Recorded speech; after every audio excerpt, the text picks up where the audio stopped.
Anyhow, shifting gears, Prime Minister Andrew Holness says it will cost the administration some $200 million to repair the Gordon Town thoroughfare in St. Andrew.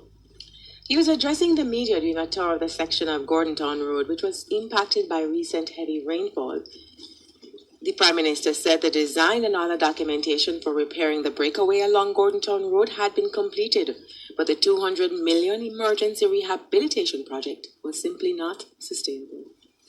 According to him, there are problems with that option.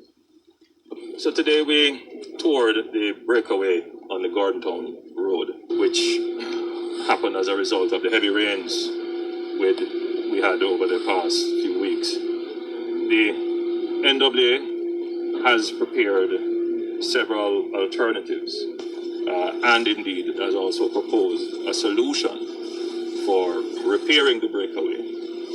The repairing option will cost the government somewhere in the region of 200 million Jamaican dollars. It is the cheapest option that we have, and it is the quickest option that we have. There are problems with that, however.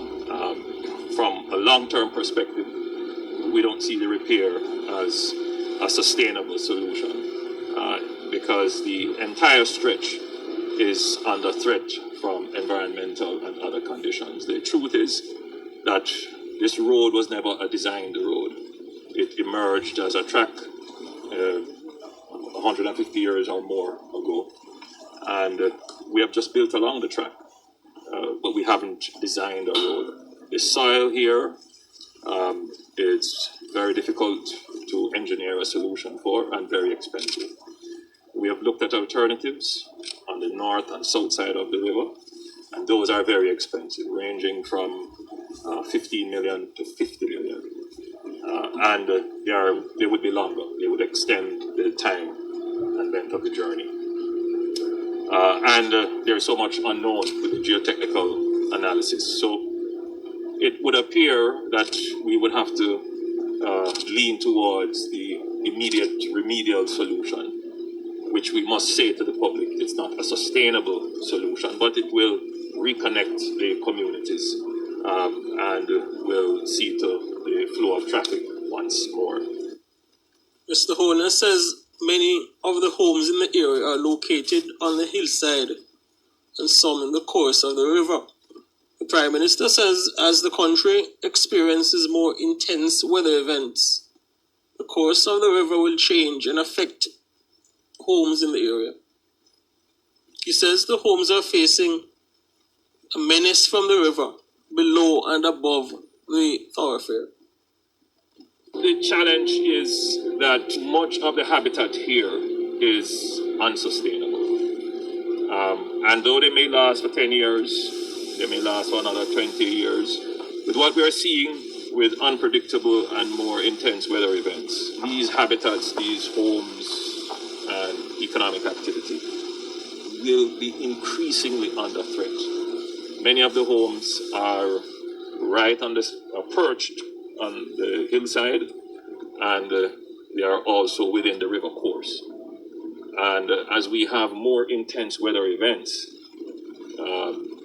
the river courses will change and will affect the homes, but they will also affect the roads. So the homes, the habitats are facing threats from the river below them and from the roads above them.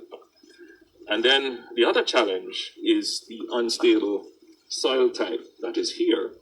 And you will see as you travel along the stretch of road, there are many land slippages, which are not just a danger to traffic, but a danger to the people who live in the area.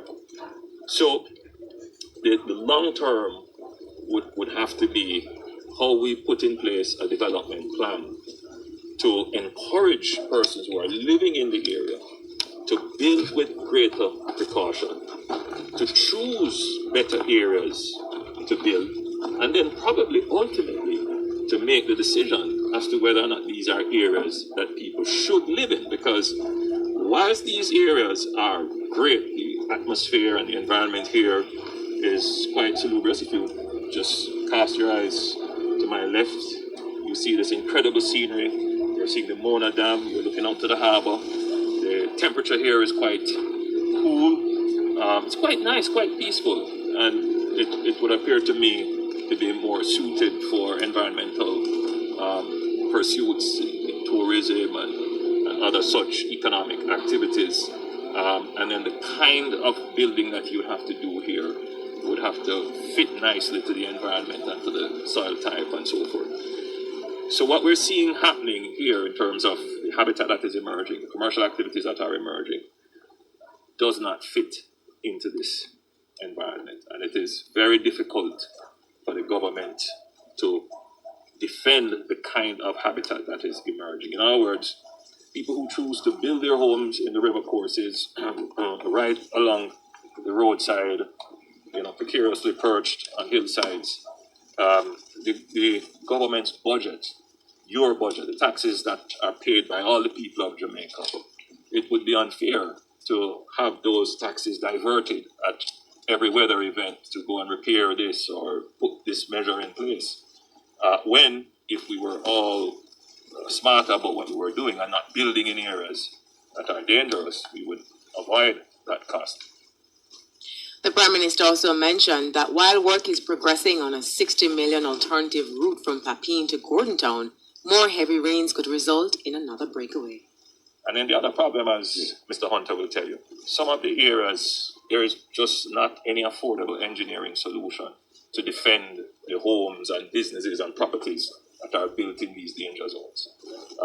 For example, the NWA had to look very carefully at the options that are presented to us to find that solution for the breakaway. Our fear is that we will expend $200 million to put up a retaining wall structure, which we've seen the designs.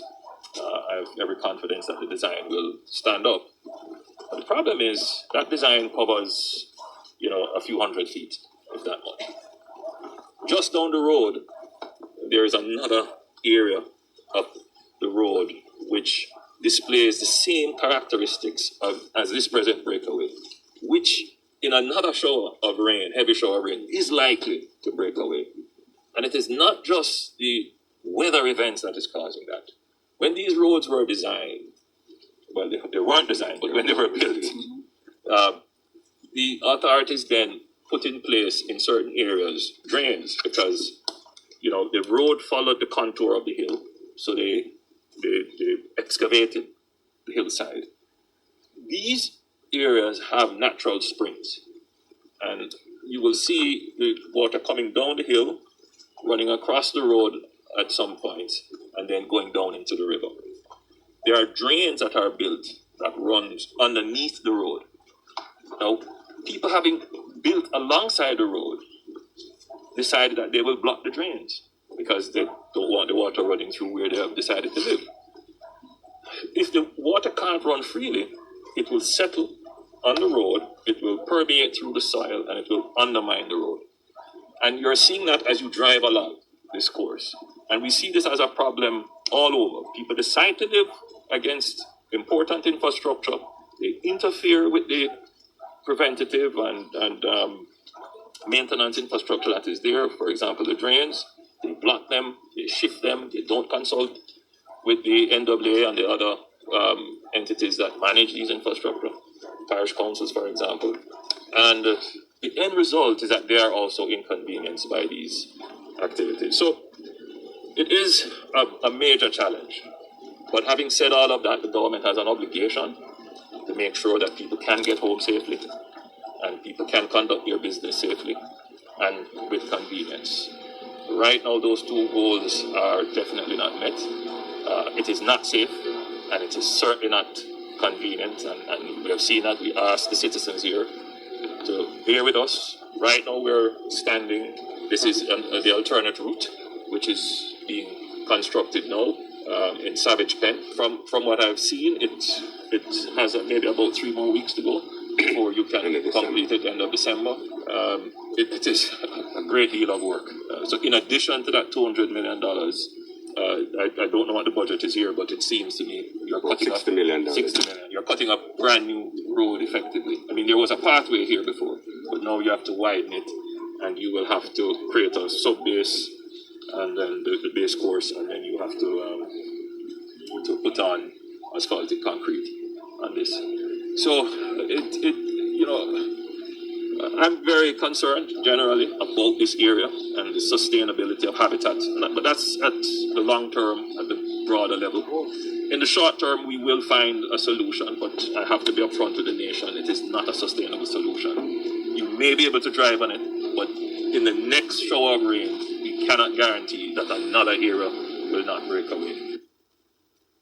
Prime Minister Andrew Holness addressing the media during a tour of Gordon Town on the weekend. Gordon Town presenting a major challenge to the administration in conducting repairs following inclement weather a few weeks ago. $200 million is the cost which the Prime Minister says he expects will be racked up due to the extent of the damage. We'll hear more from Andrew Holness, Prime Minister of Jamaica, after the break.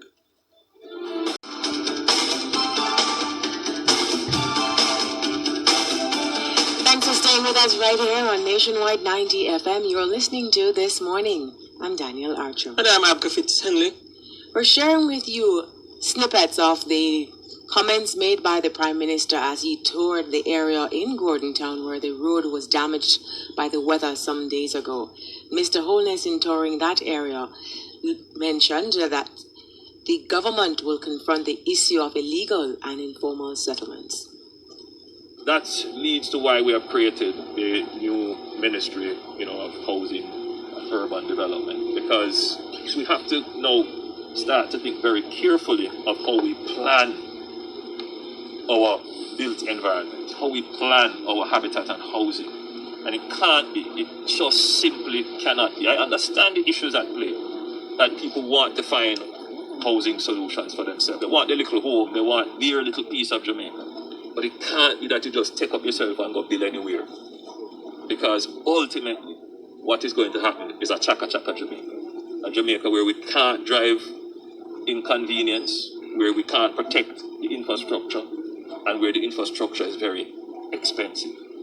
Whereas, if we all had a strategy, a development plan, where we built in advance of people's demand for housing and commercial solutions, that there is a market where you can go and buy a house, and it is affordable, or you have commercial space being built with all the services and amenities and infrastructure, that would be a much better solution. That is where we are heading to. Ultimately, in the next 20, 30 years, what we hope to do is to increase the number of housing that we supply to the market in properly organized and structured communities, affordable, with all the infrastructure in place up front, so that you don't have to go and capture a piece of land and put up 2 sheets of zinc, that even the poorest among us can find a housing solution on the housing market. And that is where we are building. That's our 70,000 housing promise. And that is why we're doing developments, such as the Bernard Lodge developments. That's why we are encouraging developers to go ahead with their developments. That's why we're looking now to see what lands are available in safe areas, that is in terms of environment and access that people can get. Ultimately, in the long term, once government puts in place the right policy that will discourage squatting and encourage the formalization of habitat and commercial life, then I think we will get rid of this problem that we have here. That's an interesting perspective offered by the Prime Minister, Daniel, regarding the need to build sustainable communities and to relocate some illegal settlements where the rivers, various water bodies pose a menace too, especially in times of inclement weather, because the opposition leader, Mark Golding, toured the sections of St. Andrew which were hit by the heavy weather, and as indicated by the newspapers at the time, Mr. Golding issued a view which presents a stark divide from the Holness administration's contemplation to resettle victims of flood in St. Andrew. And the Gleaner says the opposition leader shifted the weight of duty on state authorities for failing to invest in river training to mitigate flood nightmares people endure when the outer bands of tropical storms Zeta and Eta besieged communities in St. Andrew a few weeks ago. And the Gleaner quotes Mr. Golding as saying, "There's no need to relocate the people. They don't want to be relocated. Just clean the gully and maintain the gully edge. And that's all that needs to happen." Then the newspaper had Diana Macaulay contradicting Mr. Golding, saying that the idea of river training is not as simple as he had adumbrated. Interesting perspective. Well, the Prime Minister said there needs to be a cultural shift in the minds of people who continue to build in dangerous areas. He was answering a question about whether the administration plans to issue no building orders in Gordon Town. Some of these areas are already subject to the development orders that exist, which would have highlighted areas that are not suitable for building. And certainly the local authorities, the local planning authorities would have such areas already demarked. The issue is one of enforcement. But the other deeper issue is a cultural issue, and that is the deep drive that people have, which is historic. You know, these are homes to free villages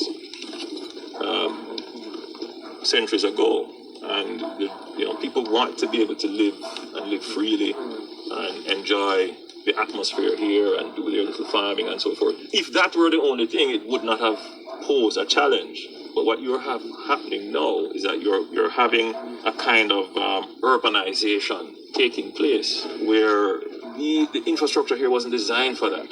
So you have roads that are not properly designed and engineered, that are carrying the weight of 10-wheeler trucks, carrying cement and heavy steel and all kinds of materials on them. You have people building along the roadside with shops and all kinds of other business activities, including garage and other things that we have seen.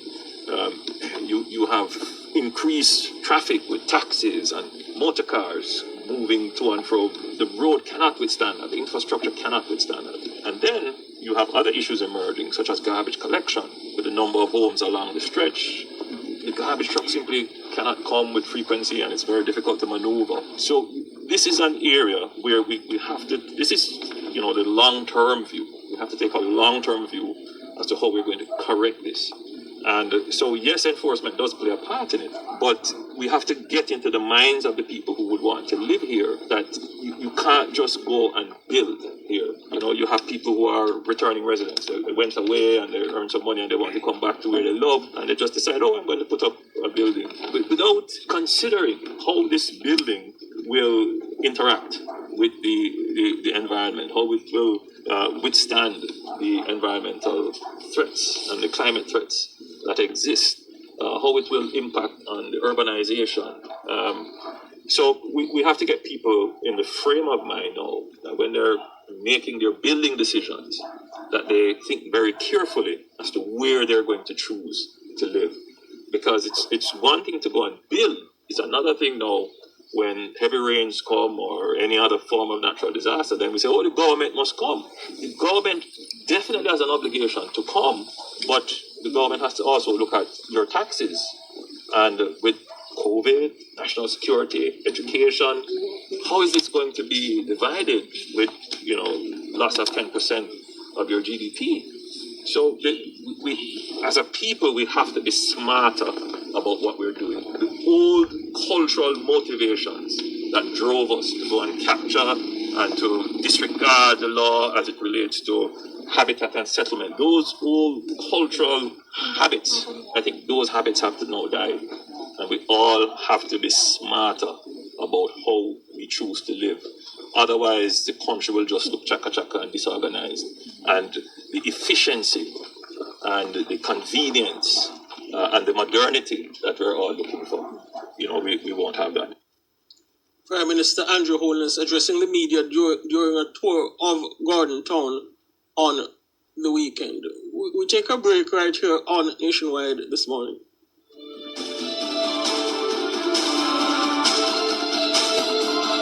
Thanks for staying with us right here on Nationwide 90 FM. You're listening to This Morning. I'm Daniel Archer. And I'm Abka Fitzhedley. Abka, listening to what the Prime Minister has said about what's happening in Gordon Town, he's raising that spectre that we need to enforce. And I think enforcement is really what will be used to change the cultural desire, the cultural motivation, to use his words, to disregard the law. And I think we need to get to that point where enforcement becomes the order of the day. There's not going to be enough moral suasion to get people not to squat. I understand the situations. We all appreciate the desires to have a house, but at the same time, we have to be able to do it in an orderly manner. So he is correct. However, I want to raise a question with you, Abko, in respect of the Housing Agency of Jamaica. I do believe they have had the authority to treat with informal settlements. I think it was an incorporation of that project known as Operation Pride. What is their level of success in dealing with informal settlements? That's my question.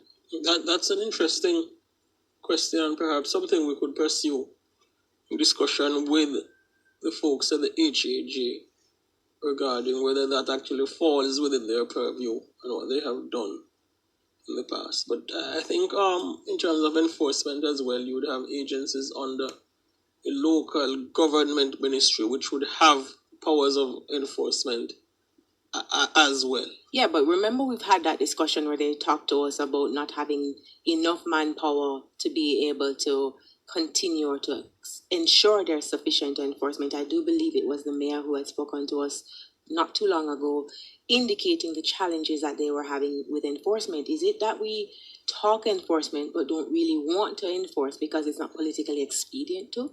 Well, there's an element of that in some regard regarding the politics, because sometimes you'll hear some political representatives arguing against moving people from one place to the other. And there is somewhat of an undertone of politics in my view that influences that view, because simply they feel that they are going to lose votes. It's the bane of how we conduct affairs sometimes here in Jamaica, where the political consideration sometimes takes precedence over what ordinarily would be considered the appropriate course of action. That's one. And the next point I'll make is that, moving people from one place to another or evicting people from a particular location is not as easy to enforce as it may appear, because the question obviously is, where do you put them? But then there's also the question of seeing the constructions going up and not doing anything about it before they become complete structures which are occupied. So we do see the construction, but we do nothing about them until we get to a point where it becomes a problem. It's perhaps a convenient time then for us to look at what the National Works Agency is doing, because in respect of Gordon Town, they've explored other potential alternatives along the northern and southern sides of the Hope River, but these proved to be much more expensive and would be much longer, adding to the travel time and the transportation cost. Well, Prime Minister Holness and the Chief Executive Officer of the National Works Agency, E.G. Hunter, said the procurement process is now underway. I would say in 3 weeks, the people who are now disconnected by virtue of what has happened with the breakaway should be able to. The work has started. This is on the breakaway. It is an emergency situation, but we do have some time, so we're going to do, advised by Mr. Hunter, that we will go ahead with a form of competitive procurement that will shorten the time but still meet the objective of it being competitive. Because, no matter what you do these days, there's someone who's going to be critical of what you do, even if it were an emergency. And sometimes we get caught up in these issues and, waste the bureaucracy's time sometimes. So what we try to do is avoid that. So we have, in discussing it, we will do procurement and hopefully it won't take too long, and then we should begin right after that. I think that by the end of December. Yeah, okay. If I could just add very quickly, yes, work has started, and an important part of the work is the surveys and the design that will inform the construction, and that is very important. We tend not to acknowledge and recognize that part of the process as being important, and then we get criticized. So I can assure you that we have already done, we have collected soil samples, they've been taken to the lab, they have been analyzed, so we know exactly the nature of the material that we're dealing with. The designs have been completed, the costing has been completed, and so we are ready now to move to the construction phase. And as the PM has indicated, we have learned through painful experience that long after you have done the construction and people are enjoying the facility, the attention then turns to the probity of the process. And so we're taking that in mind as we go along. So we will be procuring the contracts in accordance with the law, and we hope to be able to... Well, we always procure contracts. We always in accordance with the law every time. But we're smart now. We know how to do it expeditiously. So that will be done. Well, Mr. Hunter also said that the National Works Agency is now set to progress to the construction stage, pending the outcome of the contract procurement process.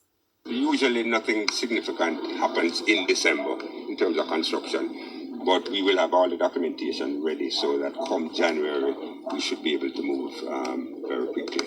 In essence, very quickly, we're going to be using mass concrete for the base, and that will give us a lot of pluses in terms of timing.